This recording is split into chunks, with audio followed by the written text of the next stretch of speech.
Daddy eats lots. Daddy eats lots. Daddy eats lots. Munch, munch, munch. Hello and welcome to Daddy Eats Last, where we discuss the challenges of being a man in modern society and whatever the hell that even means. I'm Kane, and Ryan is having a bye tonight as he had his engagement party last night, we'll get to shortly. But I have Maddie with me. How are you, mate?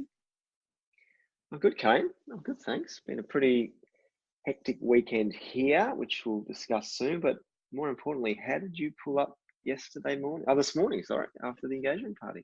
Yeah, it was good. It's just, you know what it's like with kids, though. It's just like, relentlessly mundane. You get up at 7 o'clock the next morning and it's like nothing ever happened. So I got home at midnight, which is, quite late for me these days especially. So I got up and, it was basically go, go, go. Took the kid to the South Melbourne market. We were there by sort of 9:30 and then kind of back at 11. The engagement party itself was fantastic. Really had a really enjoyable night. Hanging out with only a couple of people that I knew there, but I chatted to a few other people. My wife and little boy have been sick this week, so I was flying solo as well. So that was a bit unusual, but great party. Felt it a little bit this morning, but mainly just tired. What time did you pull up stumps? Well, I got in about midnight. So by the time I got home, it was midnight. But that only gives you sort of 7 hours sleep before you're basically up, because there's no, as you know, there's no sleep-ins when you got kids, and just definitely like no sleep-ins when you got kids. Yeah, it's just like a normal sort of Sunday. Did you happen to ask anybody if they spooned or not spooned? I didn't have the courage. The people that I probably could have asked. The two guys that I was talking to most of the time, I did actually ask, and they're both spooners. I already asked one of the guys before, but just a random couple, I didn't get up the courage to ask if they spooned. Well, I probably hadn't had enough alcohol at that point of time. It is an odd question to ask at a party full of strangers. Yeah, I probably would have been escorted out, to be honest. And it was, I was having such a good time, I probably didn't want to be escorted out. Probably a good idea. Now, your weekend, you've been moving house. Yes. So we are back into the house we left 6 months ago. All the renovations are done and dusted. So we get the joy now of unpacking a lot of boxes and having to shuffle them around. And we had our first night in last night, which was great. We didn't have any curtains or blinds in any of the windows, including the kids. So the sun was starting to rise here, as it does this time of year in Queensland at the joyous time of about 4:30. So the little fella was into our bed about 4:15, and we were up at 5. So definitely no sleep-ins up here on a Sunday or for any time for the next 6 months, I'm guessing. But no, it's great to be back. It's been a long 6 months, but happy days now. Are the kids happy to be home? They are. So before we left, both Mia and Eloise were sharing a room probably a good 6 months before Sam came along, just to get them adjusted to that because of just the bedding configuration. And when we have done our renovations, they've since got their own bedroom. So they've been sleeping in the same room for the best part of, 12 months. And we weren't too sure how that would go because I've never shared a room before, but my wife has, and she says that you sort of form a bit of a bond with your siblings by sharing a room. But so far, so good. Eloise is missing the other house. I'm not too sure why, but Mia's relishing. So she's been setting up her room today, and Sam just doesn't. I don't think he remembers living here prior. This is just a whole new world for him. Bit of adjustment with him going to bed though, because he's obviously going to bed in a different place prior than the last 6 months. So that'll take a bit of time. I was going to say that transition will be difficult for, especially Sammy being so young. The sleep thing and what they're familiar and their routine and those sort of things. While it's the same routine, it's in a different location. And you're right, that takes time for anyone to get used to, especially kids who that young don't know any different really. That's exactly right. So for the last 6 or 7 months we've been out of here, that's probably the age where he's learning and developing in terms of recognition the most. So all he knows is the other house. So, and we've got stairs in this house, which is a whole new kettle of fish for us. teaching him not to go up and down. And, every time you sort of turn your back to take a box, bang, he's straight up on up there. And he was banging his chin today, falling down a few stairs. So we're sort of hoping that'll scare him a little bit. But, I tell you, moving with kids is tricky. I'd imagine is it harder? Was it harder moving with kids than it was when you moved interstate? Because you and Kim relocated from Melbourne up to Queensland. Is moving with 3 kids harder than moving interstate with no kids? Yes, absolutely. Absolutely. I was counting how many times I've actually moved since moving out of home, and this is move 11. So I'm hoping that's going to be the last one. But most of them were down to Victoria. Moving interstate was easy as. I mean, Mia was 3 months old. And we just pretty much hired some people to move us, put it on a container, ship it up, and unpack everything where we were living up here. So that was an absolute breeze. This time was a little bit different. We got someone to move all the heavy stuff, which cost an absolute fortune. So this time, moving back to the house, we thought we'd do it ourselves. But the kid factor, I tell you, we are blessed because we've got Kim's mum and dad here and her sister as well.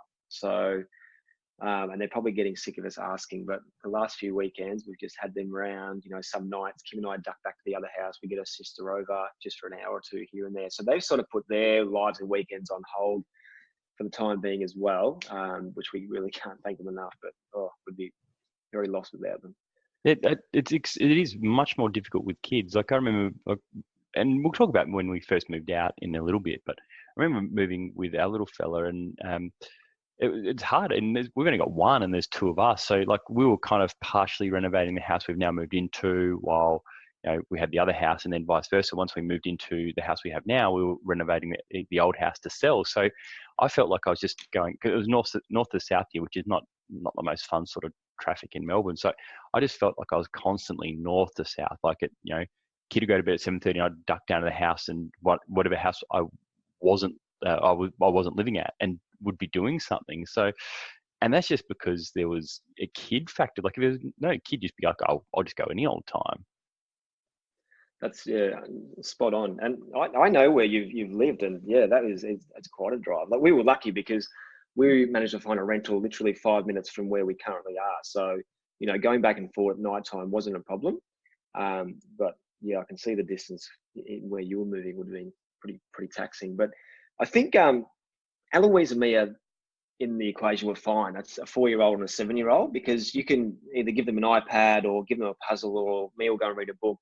It's Sam who's 15 months and just wants to run around everywhere, and he's the variable that needs to be taken care of. And it's hard for grandparents to sort of always be able to take care of a 15-month-old as well, because they're such full of energy. And a boy. And sometimes, and a boy as well.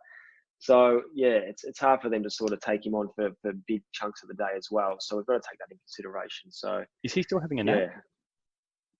He is. Yeah, absolutely. So I put him down today, even though with no curtains. So it was the brightest day in the room, and I'm thinking, how the hell is this going to go down? But I managed to sing him off to sleep for an hour and a half. So that's fantastic. I remember when we were moving house, it was the little fella would go down for a nap, and it'd be like, we knew he had like probably at that point sort of 80, 90 minutes. So it's just like, okay, just sleep, bang. And I remember like cleaning the garden one time when he's having a nap. Another time we're like I reckon we packed probably a box every 3 minutes. It was like just throwing stuff in, like towels and stuff, not breakable stuff.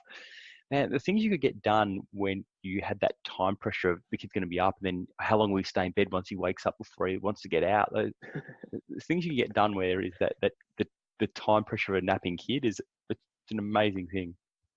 Oh yeah, and you've really got to also really future or work out what you're going to be doing for the rest of the day. Because I said to Kim, all right, let's do jobs today that we can't do tonight. We can't carry things up and down the stairs because that could potentially wake up the kids. So you've really got to plan out your day really well when you've got little ones as well.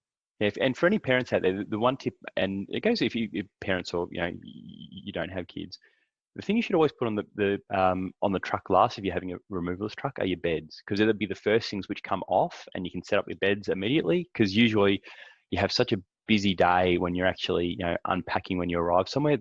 What you want to do once you've done that is just pile into bed yourself. But if you've got a kid who's having a nap, making sure that that's the last thing on the truck, so it's the first thing off, and you can set that up if the kid needs a nap, and then you can frantically unpack boxes as quickly as you can. Yeah, that's a really good tip. Couldn't agree more on that. Yep, especially with a little one. Now, when did you move out of home? I moved out of home with my ex was the first person I moved out of home with. That was back in 2001. That was the first time. And I look back and think, why did I do that? That was so stupid.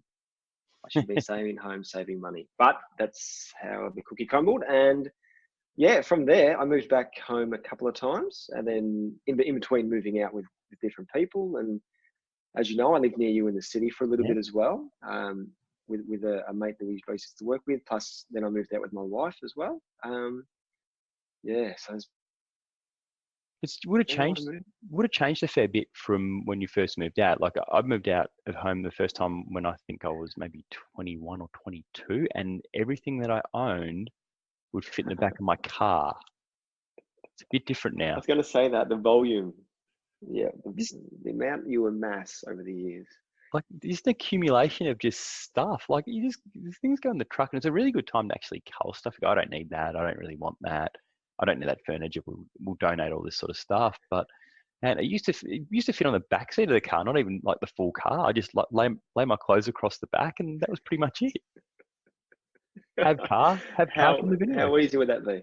Yeah. It would be so easy now. Yeah. Now wouldn't be able to fit anything in there because there's a car seat, and I was not a pram anymore, but there's a car seat in there, and then you need some toys to entertain the kid in the car because otherwise it's just, where are we going now? What are we going to do? And those sort of questions. So, yeah, they were easy days moving back then. Days. Frame in the boot now as well, so there goes half your boot space gone. It used to be golf. Funny you should say that. Oh, golf. Oh, yeah. It used to be. We had this massive plan to cull so much over the last 6 months, and I don't know where time went, but we culled hardly anything. So I'm opening up boxes thinking, and I'm just going to have to spend the next month or two really hanging on to it, doing that. I forgot her name. The one that brings you joy. Mary Kondo. That's the one. And if it doesn't, I'm throwing it away. You're going to wish your underwear well because they've served you well over the last 3 or 4 years. Don't donate those people. They probably should go in the bin. Yeah, I used to, not anymore, but clean the barbecue with old underwear until I got told off. So if you ever come around for a snag, don't worry, don't do it anymore. It's not well. I don't blame you for being told off, but that's horrid.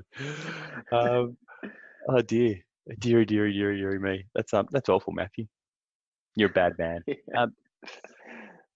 But yeah, I found that I actually find the moving part and the cleaning stuff up part okay. Like actually just having that ability at that time to actually go through your stuff and go, I don't need that. Especially my clothes. I can clean my wardrobe out in like 4 minutes. I'm pretty ruthless. Like, no, bang, bang, bang, those sort of things. But I know some people, and my wife's one of those people, like, oh, should I keep this? Oh, I don't know. I haven't worn it for like 17 years, but I don't know. I could still wear it.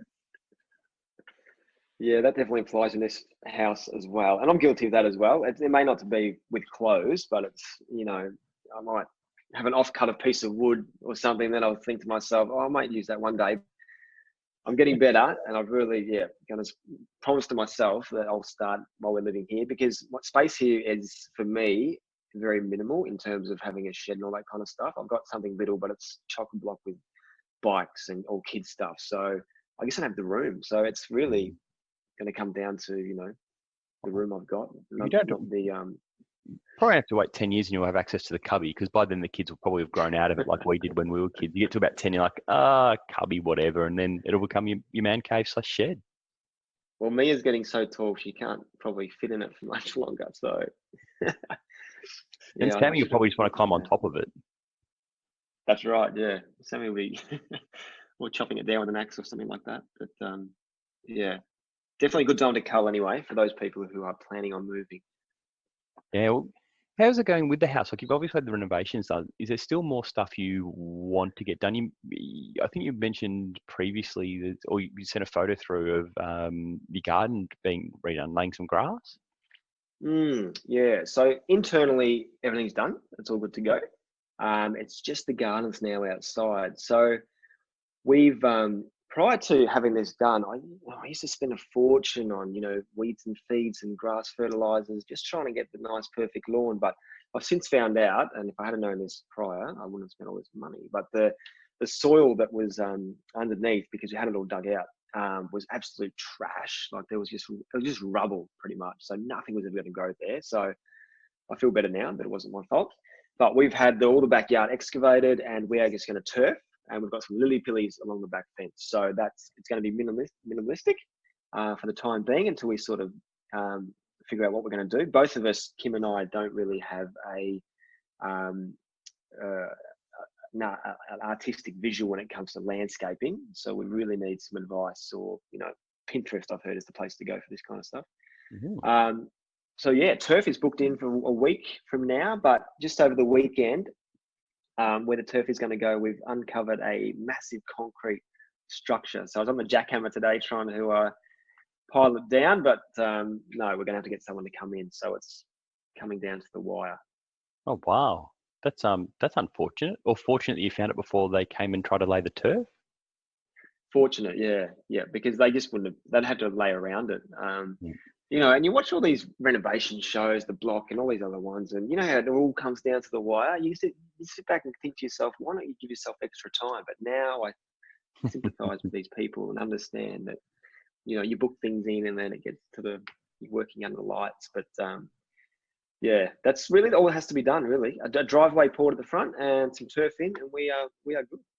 Until the next thing, because there's always the next thing.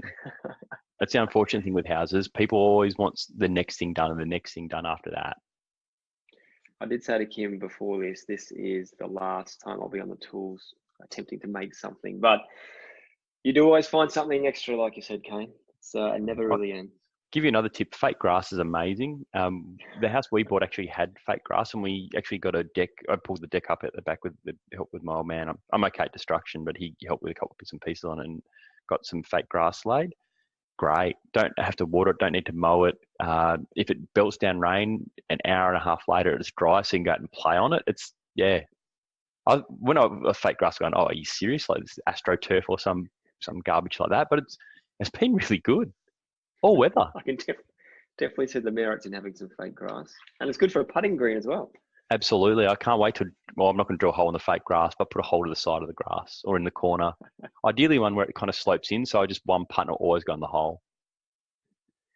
Have you ever thought about ripping up any fake grass, or you're happy with it? It's going to stay there till the... No, I'm really happy with it now. When we first moved in, I was skeptical of like, this is pox. Like I've always had grass and really enjoyed grass, and we used to mow a cricket pitch in the backyard and stuff like that. So I've always and I'll drive past like a football and go, oh, that grass is amazing. I just want to go and lay on it. Like just a bit weird like that. But the fake grass this is almost my dad joke of the week. It's really grown on me. That's good. That's very good. So yeah, if anyone's considering fake grass, and you have to water it, so it's quite good environmentally in that you're not, a lot of people constantly kind of water their grass so it looks nice and lush. Where this is, it looks lush all year round because it's not real. And think about how much time over a year you would get back in your pocket, not having to mow, whippersnip. Yeah. Well, I didn't hate mowing, but I don't miss it either. Yeah. Well, Dad Joke of the Week. We might wrap up with Dad Joke of the Week. I slipped a bonus one in there for avid listeners there. But my Dad Joke of the Week this week, because I'm up, is, and it was talking about Sammy before. If a child refuses to sleep during nap time, are they guilty of resisting arrest? That's great. And that does wrap it up for this week on Daddy Eats Last. Remember to subscribe to Daddy Eats Last on iTunes if you haven't done already. And while you're there, please leave a review. Tell your mates about the podcast, especially if they are guys and dads. Most of all, thanks for listening, and we'll be back next week for another episode, or should I say serving, at Daddy Eats Last. How's that for a dad joke? Catch you next week. Bye-bye. Bye-bye.